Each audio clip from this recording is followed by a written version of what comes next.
Bonjour tout le monde, je veux encourager quelqu'un par cette petite exhortation. Vous savez, j'ai lu cette portion de texte qui se trouve dans le livre de Marc 16. Et à cause du temps, je ne vais peut-être pas lire toute la portion de texte, mais la partie qui m'a bénie, c'est à partir du verset 2. La Bible dit que les femmes allèrent au tombeau. Et la Bible dit dans le verset 3 que pendant qu'elles étaient en route pour aller vers le tombeau, pour embaumer le roi, parce que Jésus était mort, la Bible dit qu'elles se disaient entre elles, qui nous roulera la pierre? Écoutez, ces femmes avaient une destination. Elles allaient à la rencontre du roi pour l'embaumer. Mais sur leur chemin, il y avait une pierre. Il y avait un rocher. En fait, la pierre représentait un obstacle par rapport à leur destination. Et la Bible dit qu'alors qu'elles se parlaient entre elles, elles se disaient: qui nous roulera la pierre? En d'autres termes, ces femmes s'étaient convaincues qu'il leur fallait un homme, qu'il fallait quelqu'un qui vienne de l'extérieur pour régler la situation, en fait, pour régler leurs problèmes.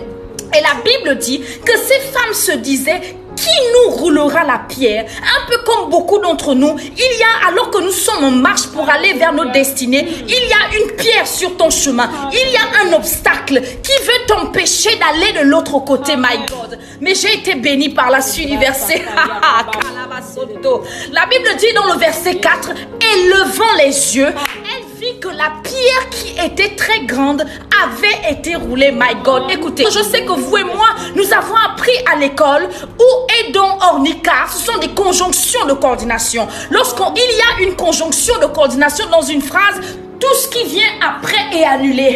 Et c'est ça la bonne nouvelle. Parce que voici des personnes qui étaient convaincues que pour que l'obstacle sur leur chemin soit déplacé, il leur fallait un homme. Mais même la Bible dit: élevons les yeux, my God. Le et ici vient annuler. Le Saint-Esprit me fait comprendre qu'en réalité, tu n'as pas d'abord besoin d'un homme pour déplacer la pierre qui est sur ton chemin. Mais tu as d'abord besoin de lever les yeux vers les montagnes. Parce que la Bible dit: je lève les yeux vers les montagnes. D'où me viendra le secours? Le secours ne te vient pas d'abord d'un homme, le secours te vient de l'Éternel. Et la Bible dit: ces femmes, élevant les yeux, elles ont vu que la pierre qu'elles pensaient qu'elles ne pourraient pas déplacer était soudainement déplacée. Et je veux dire à quelqu'un dans cette saison, quels que soient les obstacles sur ton chemin, quelle que soit la pierre qui t'empêche d'aller de l'avant, lève les yeux vers les montagnes. Et je t'assure que tu es déjà victorieux. Que Dieu vous bénisse.